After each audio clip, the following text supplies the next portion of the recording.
Udělej pro mě něco. Zahýbej prstama. No tak. Zahýbej prstama.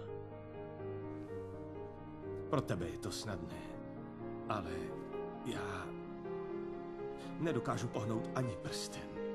Kdybys věděla, jak často si představuju, že moje ruce se najednou začínají hýbat. Moje prsty taky. Stanu z kolečkového křesla a rozběhnu se. Můžu se dotknout květin. Cítím samet, když pohladím tak krásnou ženu jako si ty. Měli bychom se a mít víc rádi, Valerie. Přestaň. Dokud máš čas. Pak je moc těžký toho nechat.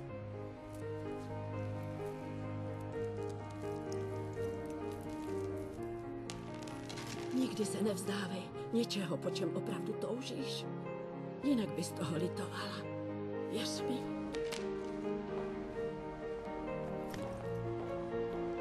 Vím, kde bydlíš a najdu si tě tam.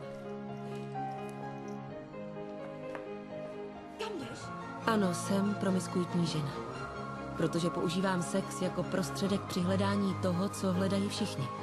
Uznání, požitek, sebedůvěru, zkrátka lásku jako takovou. Co je na tom patologického? Klidně tomu říkejte, jak chcete. Je mi to jedno. Abyste věděli, ve skutečnosti jsem mořská pana, dryáda. Jsem prostě nymfa.